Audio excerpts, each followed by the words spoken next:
ನಮಸ್ಕಾರ. ಸಮಾಜ ಇಲಾಖೆ ವತಿಯಿಂದ ಇಂದಿನ ದಿನ ನಾವು ಸಂವಿಧಾನದ ಜಾಗೃತಿ ಜಾಥಾವನ್ನು ಮಾಡ್ತಾ ಇದ್ದೀವಿ. ಅಂದ್ರೆ 1950 ಜನವರಿ 26ರಂದು ನಾವೇನು ಸಂವಿಧಾನ ಅಂಗೀಕರಣ ಮಾಡ್ಕೊಂಡಿದ್ದೀವಿ. ಅಲ್ಲಿಂದ ಕಳೆದು 74 ವರ್ಷಗಳ ಕಳೆದು 75ನೇ ವರ್ಷದಲ್ಲಿ ನಾವು ಕಾಲಿಡುವಾಗ ಸಂವಿಧಾನದ ಒಂದು ಮಹತ್ವವನ್ನ ಈ ಒಂದು ಸಮಾಜಕ್ಕೆ ತಿಳಿಸ್ಕೊಡ್ಬೇಕು, ವಿದ್ಯಾರ್ಥಿಗಳಿಗೆ ತಿಳಿಸ್ಕೊಡ್ಬೇಕು ಅನ್ನುವಂತಹ ನಿಟ್ಟಿನಲ್ಲಿ ಈ ಗಣರಾಜ್ಯ ಸರ್ಕಾರ ಸಂವಿಧಾನದ ಮಹತ್ವದ ಒಂದು ಜಾಗೃತಿ ಕಾರ್ಯಕ್ರಮವನ್ನು ಹಮ್ಮಿಕೊಂಡಿದೆ ಇಡೀ ರಾಜ್ಯದಾದ್ಯಂತ. ಅದೇ ರೀತಿಯಾಗಿ ಇಂದಿನ ನಾವು ಬಳ್ಳಾರಿಯಲ್ಲಿ 4 ದಿನಗಳ ಕಾಲ ಸಂವಿಧಾನದ ಜಾಗೃತಿ ಜಾಥಾ ಹೋಗ್ತಾ ಇರ್ತದೆ. ವಿದ್ಯಾರ್ಥಿಗಳು ಈ ಸಂವಿಧಾನದ ಪೂರ್ವ ಪೀಠಿಕೆಯನ್ನು ತೆಗೆದುಕೊಂಡು ಅದರ ಒಂದು ಸದುಪಯೋಗ ಅಂದರೆ ಅದರ ನಿಜವಾದಂತಹ ತಿಳಿದುಕೊಳ್ಬೇಕನ್ನುವಂತಹ ನಿಟ್ಟಿನಲ್ಲಿ ಈ ಒಂದು ಕಾರ್ಯ ತಗೊಂಡಿದ್ದೀವಿ. ಹಾಗಾಗಿ ಎಲ್ಲರೂ ಸಂವಿಧಾನದ ಪೂರ್ವ ಪೀಠಿಕೆಯನ್ನು ನಾವು ಹೇಗೆ ಹೇಳ್ತೀವಿ ಅದರ ನಂತರ ಎಲ್ಲರೂ ಪುನರುಚ್ಚಿಸಬೇಕಂತೇಳಿ ಕೇಳ್ಕೊಳ್ತೀವಿ.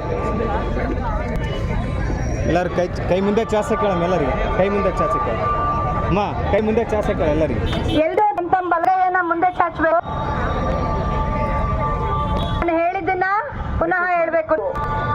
ಭಾರತದ ಜನಗಳಾದ ನಾವು ಭಾರತವನ್ನು ಒಂದು ಸಾರ್ವಭೌಮ ಸಮಾಜವಾದಿ ಸರ್ವಧರ್ಮ ಸಮಭಾವದ ಪ್ರಜಾಸತ್ತಾತ್ಮಕ ಗಣರಾಜ್ಯವಾಗಿ ರಚಿಸಲು ಮತ್ತು ಅದರ ಮುಕ್ತ ನಾಗರಿಕರಿಗೆ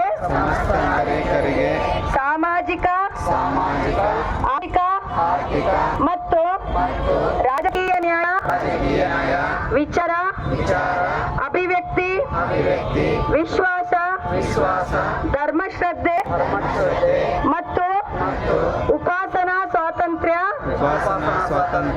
ಸ್ಥಾನಮಾನ ಹಾಗೂ ಅವಕಾಶ ಸಮಾನತೆ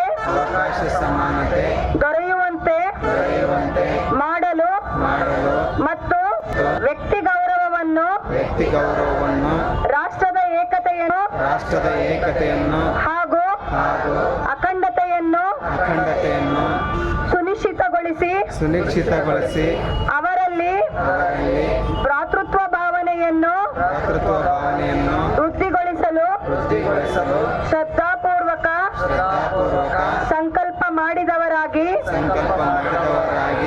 ನಮ್ಮ ಸಂವಿಧಾನ ಸಭೆಯಲ್ಲಿ 1949ನೇ